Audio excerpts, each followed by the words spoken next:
कुछ ही दिन में देख कैसे पहलवान बन जाएगा, समझा?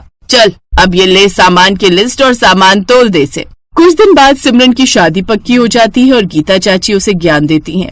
हमारी बात कान खोलकर सुनती कि दिल का रास्ता उसके पेट से होकर जाता है, इसलिए उसके खाने पीने का अच्छे से ध्यान रखियो। अब देखो, मैंने तुम्हारे चाचा को पराठों से फंसाया था। अब भी जब भी मेरा पराठा सूंघते तो पुराने दिन याद करते हैं। तो क्या चाचा जी अब भी रोज 2 पराठे खाकर ही ऑफिस जाते हैं?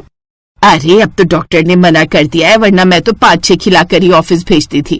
फिर चाहे उन्हें अच्छे लगे या ना लगे, और अगर गलती से बच गया तो फिर तो शाम को उनकी शामत है।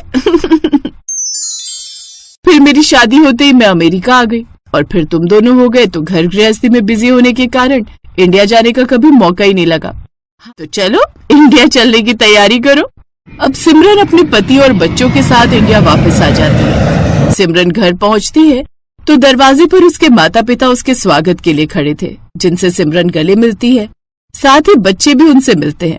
इतने में घर के बाकी लोग, उसके भाई बहन सब वहां आ जाते हैं, लेकिन उसकी आंखें तो बस जैसे किसी एक को ही ढूंढ रही थी।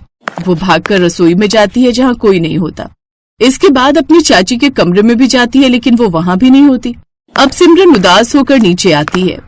क्या हुआ सिमरन, तू किसे ढूंढ रही है? माँ, मैंने सारा घर देख लिया, लेकिन गीता चाची कहीं भी नहीं है। आखिर कहाँ गई वो?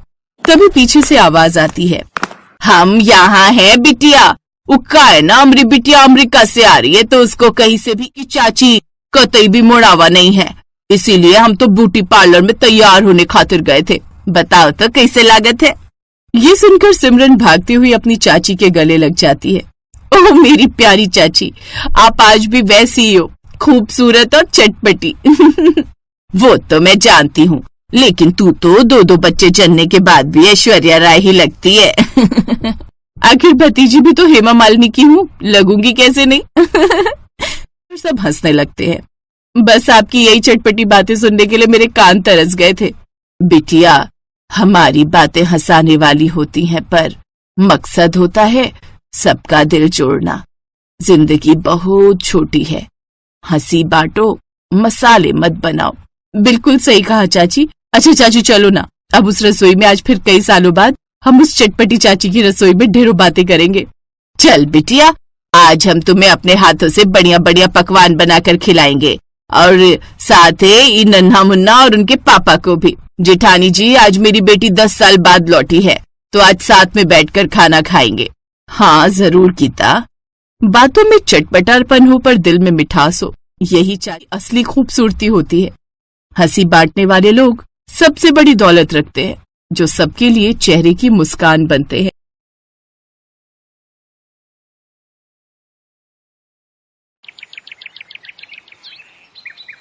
नंदिता पहली बार शादी के बाद अपने ससुराल पहुंची।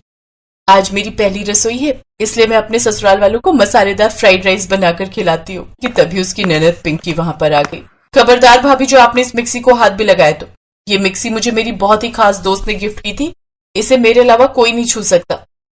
अरे होने वाली कौन सी बात है ननद जी, मैं मसाला अपने हाथों से ही बना लूंगी। Very good. इतना बोलकर पिंकी वहां से चली गई। उसके बाद नंदिता सिलबट्टे पर अपने हाथों से ही मसाला पीसने लगी। ये देखकर थोड़ी देर में पिंकी की हमशक्ल बहन रिंकी वहां पर आ गई। अरे भाभी, आज के जमाने में आप अपने हाथों से ही मसाला पीस रही हो? सामने मिक्सी रखी है, उसे यूज कर लो। नंदिता रिंकी की बात सुनकर हैरान हो गई और मन में सोचने लगी, अभी तो इसने कहा था कि मेरी मिक्सी यूज ना करे, और अभी कह रही है कि मिक्सी यूज कर लो। ये क्या बात हुई? चलो ठीक है, जब कह रही है तो यूज कर लेती हूँ। ठीक है ननद जी, आप लोग आराम कीजिए, मैं मिक्सी से ही मसाला बना लेती हूँ। इतना बोलकर रिंकी वहां से चली गई। अब नंदिता मिक्सी में फिर से मसाला पीसने लगी। इतने में उसकी जुड़वा बहन पिंकी फिर से वहां आ गई।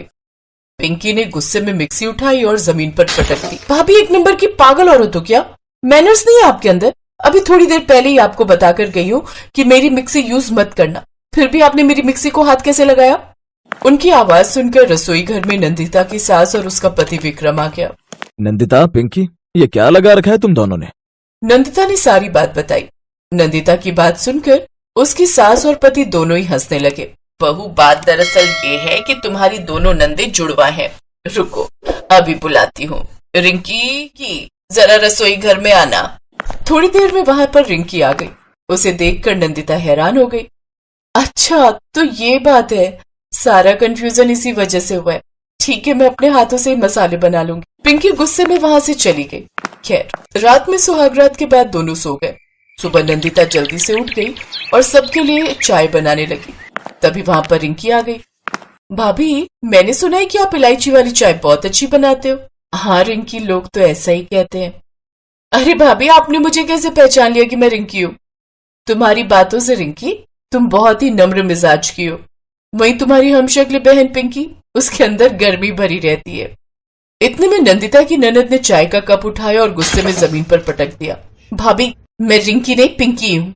मैं तो बस आपके सामने रिंकी बनने का नाटक कर रही थी, ताकि पता तो चले कि आप मेरे बारे में क्या ख्यालात रखती हैं। कि तभी वहां पर रिंकी, पिंकी, हमारी नई नई भाभी आई है। जब देखो तू बर्तन ही तोड़ा करती है। तू शायद भूल गई, हम दोनों ने मिलकर ये रसोई बनाई थी, और इतनी खूबसूरत रसोई घर को तू यूं ही बर्बाद कर रही है। देखिए, आप दोनों की लड़ाई की वजह सिर्फ मैं हूँ। आप दोनों बाहर जाइए, मैं ये सारा कचरा साफ कर देती हूँ और फिर आप लोग के लिए चाय बनाकर लाती हूँ। सुबह सुबह लड़ना अच्छी बात नहीं होती। पिंकी और रिंकी बिना कुछ बोले वहां से चली गई।